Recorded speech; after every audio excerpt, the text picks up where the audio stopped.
Hello and welcome. Through the colourful and storied history of the Hollywood Dream Factory, costume designer Edith Head created more memorable on-screen colour and style than any other person in the history of the industry. Though just 5'1½", Edith was an innovative dynamo. Over a career spanning more than half a century, she was nominated 35 times for an Academy Award and won 8 Oscars, though many have argued she should have won more. Edith dressed some of the world's most beautiful and controversial actresses, from Mae West and Claudette Colbert to Audrey Hepburn, Kim Novak, Jacqueline Bissett and Grace Kelly. Edith was a feisty, often outspoken voice in Hollywood, happy to give her opinion on various actors and actresses that she'd worked with over the years. In 1979, she came to Sydney as a guest of the International Fashion Group for a series of parades and presentations. Edith was 82 at the time and no less feisty, as I soon found out during this chat with her. What I wanted to do, everybody's talked to you about all the people you've dressed, and I'd like to talk about that too, but first... About the people I've undressed.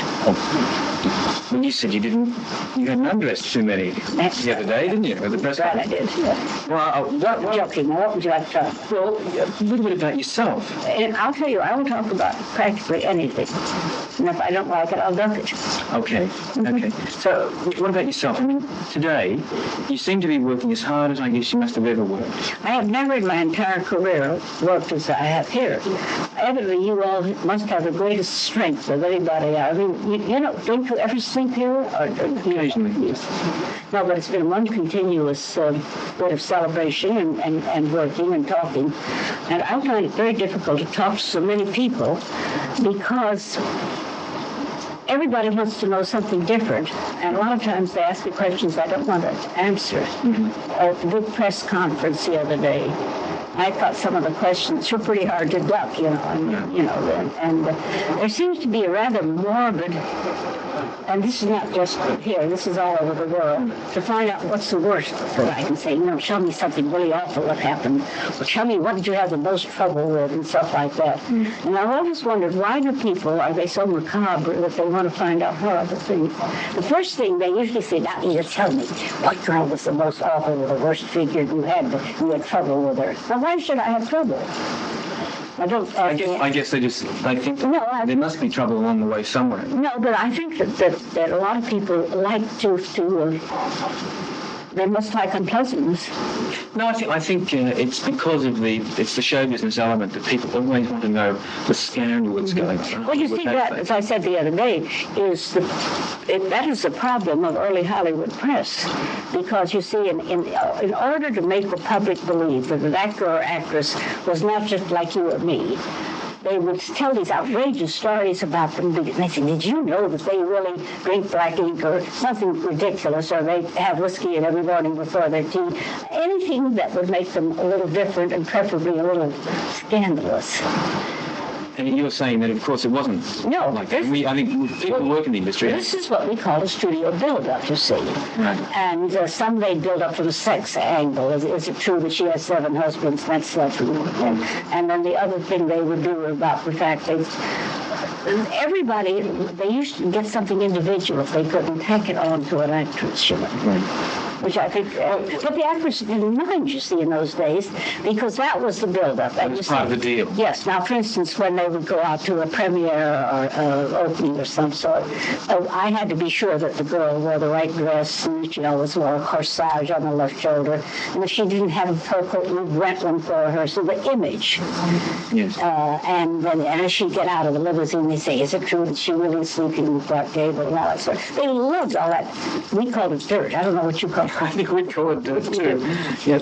Tell me, can I ask you this, if it's not an unfair question in the light of what you just said, but have there been some very unfair and misleading build-ups for people? Can you think of any who've really been done badly by the gossip columnists and the Will the Winchells of the world? Possibly in New York with Walter Winchell. I think those could have been quite cruel. I think the Hollywood, what we call the Hollywood scatter, we knew it was, I mean, even the people knew it, you see. And I think that the average star was a little amused about having people say, hey, look at her, I'm supposed to be a sex symbol and things like that. Occasionally, though, it got out of hand, and once in a while they did have suits and stuff for defamation. But, I mean, are there specifically people that you can think of who did have an unfair build-up and who the images perhaps lingered on? No. I think the one who suffered the very most was Marilyn Monroe. She was a very vulnerable girl and a very sexy girl. And she was married several times. At least she married the men. But like the other day at the press conference, somebody said, is it true that Marilyn Monroe was a dirty slob and spilled food on her clothes? Now, that's a nasty thing to say. I worked with her. I mean, now how can you, the trouble is, how can you refute a thing like that? And the thing to get out that you're messy and nasty, that I resent it. And you are helpless. And what was Marilyn like to work with then? She's fun. She was very easy. Fun and easy and never a problem. I didn't work with her a great deal because she was at another studio, but all the designers with whom she worked loved her because she was fun and she never had a problem and she never was difficult. And she was a sex symbol and she didn't mind being a sex symbol. And she had a lot of fun out of it. But towards the end, I think she had so much bad publicity. And I think. Do you think it was fair, the publicity that surrounded her? No, I think that she was too young to start in and begin in the first place. And I think that possibly all the excitement went to her head and she rather liked being a sex symbol. But I think that anybody in the public eye is vulnerable, and there's nothing you can do about it. I don't think the stage has that problem quite as much. And I don't think that the men have quite as much of the bad publicity. I wonder why. Maybe they're afraid the men would stop them. I don't know. I was thinking, for instance, Clark Gable and Cary Grant, Robert Redford, Paul Newman, all men with whom I've worked. And way back, people like Jimmy Cagney. All of those people, I can't remember any great scandals about any of the great, well, go way, way back to John Barrymore. He was so lush. Well, so what? He was drunk all the time. But to me, that's not. And everybody said, there he is, he's drunk again. So what? But that was, on the whole, most of them, it was women who were, seem to be on the end of it. Tell me this, if there was this, and we all know there was this sort of false publicity, were there any particular people who surprised you when, after you'd heard all the publicity about them, you finally met them and were able to make your own decision? Yes, I would say practically everybody. Before I had them, they'd say, oh, so you're going to dress so-and-so, and, things like that, and I've never had anybody really live up to it. Well, for instance, when I first started working with Betty Davis, they said, oh, she's temperamental, she's going to be hard to handle. The love of all time. She just happens to be a very direct, outspoken woman who says, let's not fool around, let's do this right, and then let's rehearse, and let's get the dress so it works, and things like that. She evidently had been a little abrupt with somebody, so they started the fact that she's a bitch, you see. And I was ready for a bitch. And you didn't get one? She's one of my favorite people now. She just is a perfectionist. Was there anybody else who comes to mind who really surprised you? Who turned out to be far nicer, brighter, and more enthusiastic, perhaps? Well, you see, you get these not rumors. Yeah, they are rumors that came. I first had Sophia Loren, with whom I'd never worked, and she had not done any pictures here. And they said, look out for her, there's temperament. There's that lovely foreign temperament, and, if she doesn't like it, I want to warn you, you're going to be in trouble. She ended up by being one of my best friends, you see. In fact, I think that it's practically impossible not to have some. I think the only person who ever escaped it was Shirley Temple, and she was too young. You didn't escape the bad publicity at all? Mm-hmm. And about her, they said, well, you'll have trouble. Her mother will tell you what to do and things like that. Now, I have had things like that happen. I worked with a child star, I can't even remember her name. And in the picture, she was a poor little girl. So she wore a little simple dress, you see. And the next day, when she got ready to shoot, I went on the set, and the dress had 7 lace ruffles and a satin sash. And the mother given out to the press that Edith didn't like her little girl, and she was making her look poor, and she was going to dress her right. So here we are on the set, ready to shoot, and the girl looked a little like a Christmas tree. But things like that are in a way funny, since you get off from there. Was she famous actress? No, I mean, we got rid of her quickly. No, I mean, her mother was a nuisance, so... But, you know, you think of all the things that happened, and things do happen. But what surprises me is this tremendous interest in things that go wrong. I would like someday to do an interview about things that are always lovely. You know, Pollyanna. Well, tell me about things that were lovely. What are your best memories of Hollywood? Well, my best memories are working with people like Grace Kelly and Cary Grant, with whom I've done the most films, because they're beautiful people and they have a sense of humor, and they have that sense which is sometimes hard to explain, that they can adapt themselves to a character and wear clothes even if they hate them, because they can translate. Grace Kelly, for instance, who to me is a very beautiful woman, and you catch her feet, well, the most beautiful place in the world. In the next picture, she played Country Girl. She won the Academy Award for it, by the way. And she was supposed to be a tacky, middle-aged, thoroughly unattractive, that kind of woman. And she did. Now, some actresses possibly didn't like it, but most of them are so, well, they're experienced, you know? Were there other people apart from Grace and Cary Grant that fell into that mold, that were very easy to work with and were almost better than you could imagine? Yeah, like Dorothy Lamour. Well, poor Dorothy Lamour came in to the business as a girl in the sarong, you know. So here she is. She wanted to be a great actress, so they slapped her in the sarong. Bingo. They wanted her to be more sexy, because she was a very young girl, rather mature, and we tatted out big bosoms, plugging things, all the sex things, flower behind the ear, swimming in the pool, which she hated. She didn't swim. So anyhow... Couldn't she swim? No, not then. She was a girl from Chicago. She ran an elevator. And here she is, shipped out. Well, is that what she was doing before she... Yeah, She was shipped out, and she was quite young and not fully developed, so we developed her quickly. And we put on the sarongs. She'd swim out, you know, in the pools, naturally on the set, surrounded by, I've forgotten, swimming people, little people around. They're different stories, you know. And... the first one we did was my fault. They wanted it to look as though she was just wrapped in toilet, you see, which we did. And it didn't stay. And all of a sudden this shriek, and here's poor Dolly in the nude, surrounded by swimming men. It was very lovely, but... How did they get out of it? Well, we said, gentlemen, leave the set. And I don't think they were that polite. They said, hey, you guys get out. And we threw a rope over her. But...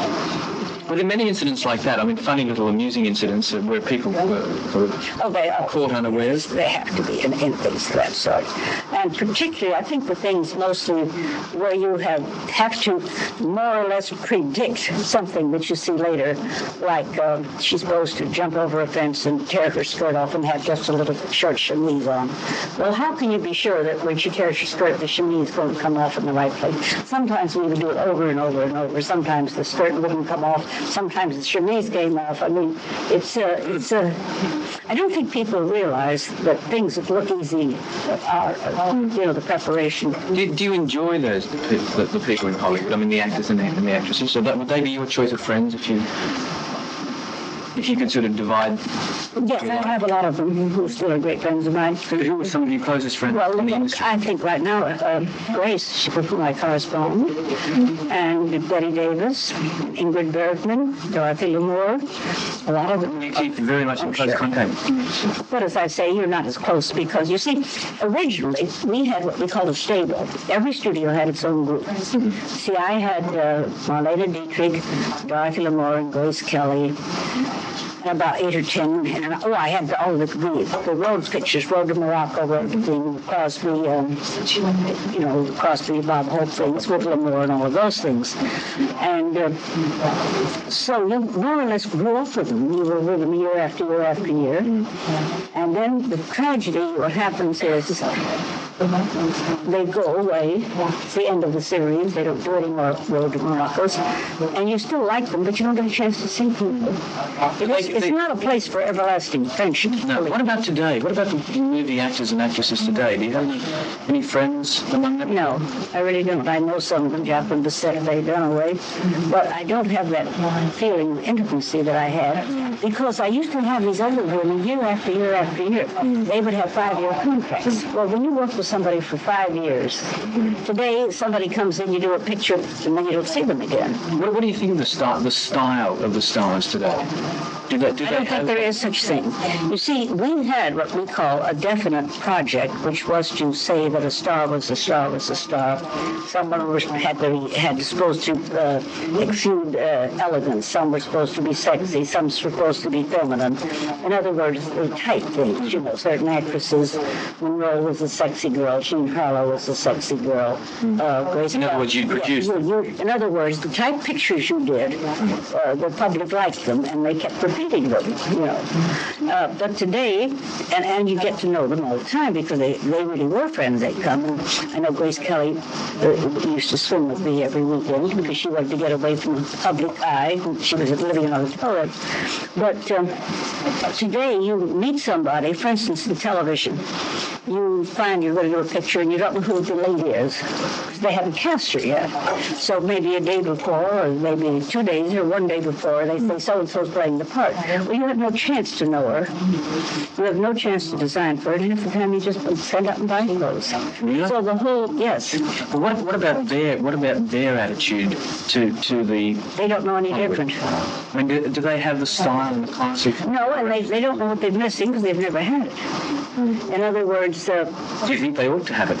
No, because the world has changed. In the past, a star would have a Rolls Royce and a chauffeur sent to pick them up. Today, they drive their own car. In the days, a star was a star, treated as a star.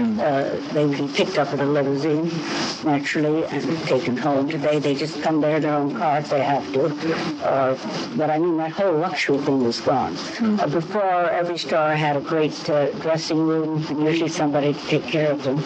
They used to, after the clothes were made, we would take screen tests to be sure they were happy and they looked wonderful. No screen tests anymore. The whole thing now is, there are two things that are disasters. First, we don't have the money. Budgets are very low. Second, the time element. We do not have people under contract, and they say, well, we're going to try to get so-and-so. They can't get them. Who can they get? Obviously, that means that the designer is in the spot that we don't design like we used to. And that is the reason that I went into the second career, so to say, doing the patterns for the road, because I can do what I want. Now, don't forget that in motion pictures, even in the lush days, I was completely motivated by the script. The script would say the girl is sexy and beautiful and handsome and new clothes. The script says she's a mess, she looks horrible, I do messy clothes.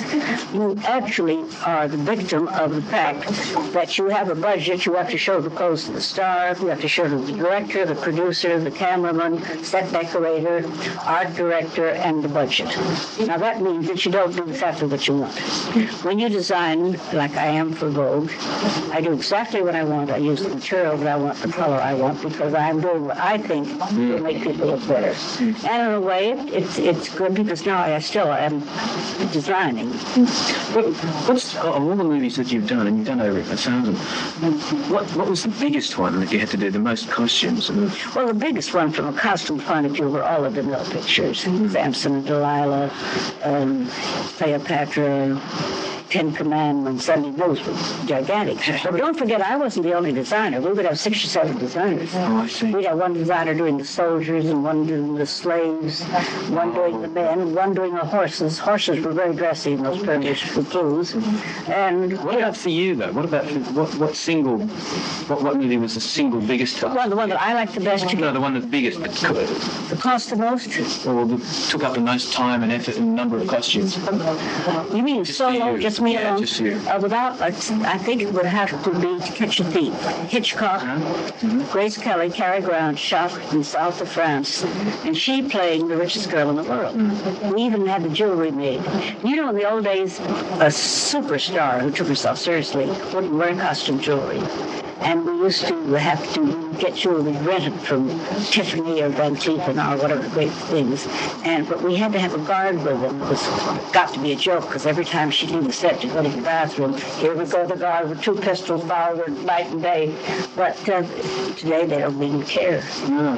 Does that make you angry? I mean, do you feel that they care a little bit? I look back on it with affection and realize it's changed just like the whole world has changed. Why shouldn't pictures change? But it is, I suppose it's been called the dream factory. You know, the dreams aren't quite as... No, the point is, don't forget, we used to have a different format. Pictures were to be entertaining, amusing, charming, and loving, and make you feel better. They were not concerned with death, disaster, blood, and bad clothes. Is that what that is? Well, that's what I think. We have 2 kinds of clothes, which is, either the prize fighter clothes and all that kind of stuff, for the men with the greased hair, or we do the outer space thing where everybody looks like a tin can or whatever they're supposed to be. But for really what we call pictures with love and romance, evidently the public does not want pretty pictures or love or romance. But yet they want happy, at the moment, they want happy endings to movies. Do you think so? Well, if you have a look at all the biggest hits, The Goodbye Girl, there was a lot But the clothes were awful. The clothes were awful, but the endings were... Yeah, but it was not a picture. The clothes were just dreadful. Right. They looked like an unmade bed. Oh, yes, I know, but I'm saying that the spirit of the film... Yes, well, it's spirit, but it doesn't have... There's no elegance. There's no beauty. There's no charm. You don't forget, I'm speaking from a designer's point of view. Yes, I realize. And I don't think it'll ever come back. What, the old style? Yeah, I don't think it fits into our lifestyle anymore. I don't think Would you like to... You obviously would like to see it come back in at least. I don't think so. I think I've outlived it. And you speak of nostalgia with a lot of things. You speak of, things that happened 100 years ago, 50 years ago. Well, the same thing is happening. That was a period. It's gone. Tell me something. In your career, was there ever a point where you might have left designing clothes for Hollywood movies and so on and gone and done something else? Well, I'm an ex-school teacher. I might have gone back to that. I've thought of it. You thought of it? Mm-hmm. Because when you teach school, you have, it's another world. It certainly is from Hollywood. But the thing is that I think that is important. I think I've done just that. I have thought about it. In other words, I am not satisfied with what I can do as a costume designer in motion pictures or in television. I still am under contract, and I still am going to keep on working, and I have their permission to do this other. It's part of my deal. I'm not just doing it. I mean, it's part of my job, and I get very good publicity on it too. You're very happy to do publicity, aren't you? I love it. I love the job. Yeah, I mean, I'm so thrilled that you are like that. Well, have you ever stopped and thought, well, gee, I really don't mind getting out and talking to people and like at the press conference? I think that was pretty awful. Wasn't that pretty grim? But you were pretty good because you were quite happy to keep chatting away there even after the press conference had broken up. I do like to talk. Why? I think, because for years I was a school teacher and listened to the kids talk. It's revenge. It's a bit more than that, though, isn't it? No. You like recounting the I like, for instance, I'm enjoying talking to you because it's nostalgia for me, and I'm talking about something I know about and something I find interesting. The point is, if I were in another career, I don't think people would want to talk to me.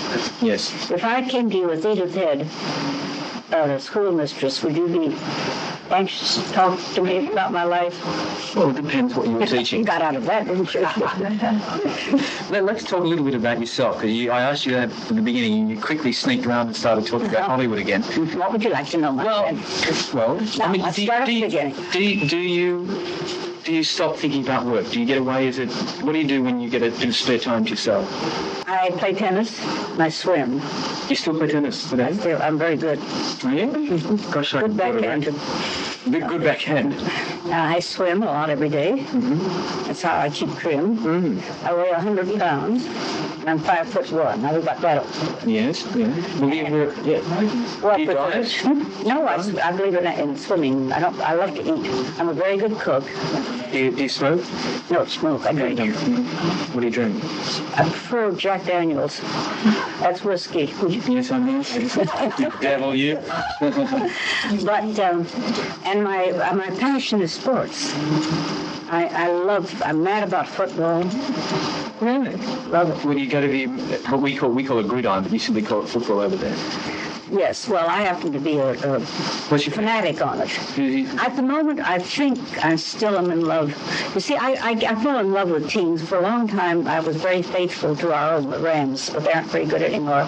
And I think I like Texas the best now. Which, the Dallas Cowboys? Dallas Cowboys. Uh-huh. That's a fantastic pathway. But I'll tell you, the Eastern ones are getting better. Florida's picking up. Mm-hmm. So the Tampa Bay Rowdies, is it? You know about that too, do you? I'm a bit of a sports fan myself, actually. But I think I think sports are very good for everybody. What else would you like to know? Well, how much time? You're a good cook, yeah. Mm-hmm. Yeah. So what about, you really devote your time to that sort of thing? Do you get away, for instance, write at all? Yes, I'm in my third book called Passion is Magic. Mm-hmm. That's right. I'm sorry, I knew that. Mm-hmm. What else do you get up to? I mean, how often do you play tennis, for instance? Every day. Every day. So how many hours of work do you I don't have regular hours. Mm-hmm. Some days I have a lot of, some days I don't get, I have to play at night because I get home late. But you see, in my job, I work when I have to, but I don't always have to. Now, you see, I'm taking off a lot of time to come here and do this work in Australia. And then I'll go to Hawaii, and then I'll go back home, and then I'll go to about 12 cities. See, I'll go to what you call it, it's a tour. Do you like traveling? Yeah, I love it. It's inspiring for you. Well, I did not like coming to Australia. That's a long flight. I think I should have broken it. Have you more or less recovered now? I mean, you sound pretty bright and breezy and fiery. This is normally is. What else would you like to know while we're on the personal subject? Well, I don't have a birth certificate, so I don't know how old I am exactly, but I lie a great deal. I have different ages. Lie to me then. Lie to me. Tell me. Today, I think I am about, let's see, 59 and a half. 59 and a half. Well, I'd say, listening to you and looking at you, probably about 49 and a half. Pardon me. Thank you for the 10 years. That's fine. It's fine. I think you deserve it. With the change in Hollywood and your attitude towards it, this is really dealing with you. Do you like going back to Hollywood and working on movies now? Sure, it's my life. I was raised in it. Even though... And I go along with the change. You really do. And you don't find it difficult to swallow at all? No, I'm used to it now. I think that if you cannot adapt to things, you shouldn't work. Have you ever objected to working with any stars at all? No. Why should I? Well, just that perhaps you didn't like their attitude, or... I have sometimes not liked other directors and people. I've sometimes, but mostly people have been very nice to me. I handle people well. Is that a good way? Yes, I can imagine you would, yes. And I can sort of sneak around difficulties. Well, if you had somebody who's difficult over there and you were designing, you had the clothes already and so on, and you had to fit them out and they were difficult, how would you cope with them? Well, it's very simple. You're a star. Who do you want to be? Robert Redford. Robert Redford. I'm in love with Robert Redford. The only trouble is he keeps bringing his children to fittings. I won't take his clothes off. I won't take his clothes off. No, here's Robert Redford, and I've heard that you're difficult. He isn't. He's a love, by the way. Except he can't wait to get out go out and... He said he was inarticulate. Absolutely. He just says, I don't want to talk about clothes. Whatever you do, I'll wear it, get it out. You know, he's a terrific athlete. I think he owns a couple of mountains and skis all the time. And frankly, he's not interested in clothes. Oh, I know. I was talking about you. Now, Robert, in this picture, it's a very difficult part. Now, usually, the average designer would show you a sketch, and they say, this is the suit that you're going to wear in such and such a scene. Now, you could be difficult. Now, I don't do that. I show you 3 sketches, and I say, Robert, this one will make you look very, very handsome and very masculine. But this one is much more chic and up to date. Now, in this part, though, you are a man with a temper, and I think that this is much more strong, more macho, more exciting. Which of these 3 sketches will help to translate you, Robert Redford, into the part of this rather violent man? Now, so you and I talk it over, you see. Now you're hooked. In other words, you're part of the thing. Right. And that's why I don't have trouble with you. Very easy. So I can imagine that you rarely, if ever, had trouble. No, because how can I when, and if they don't like all three of them, I say, fine, we'll do others. In other words, I feel that it's only intelligence to let you, the actor, like what you're going to wear, because you're the one who has to wear it. And do you deal the same way with women? Yes. So there's no change in your approach? No. Somebody asked me how I have survived, because it's a very competitive field. Sure. And I said, because I work with the actors and not for them. You won 8 or 9 Oscars? 8 and 35 nominations. That's right. It's just one of the papers here said 9, and I thought maybe I'd missed something. It's a good idea. I worked for it. I bet you will. Sadly, Edith passed away just 2 years after her trip to Sydney at her home in California. She was married twice. Edith had more than 400 film and television credits over her career. Her first Oscar win was for The Heiress in 1949, and her final one was for The Sting in 1973 with Paul Newman and Robert Redford. The last film she worked on was Dead Men Don't Wear Plaid, starring Steve Martin and Rachel Ward.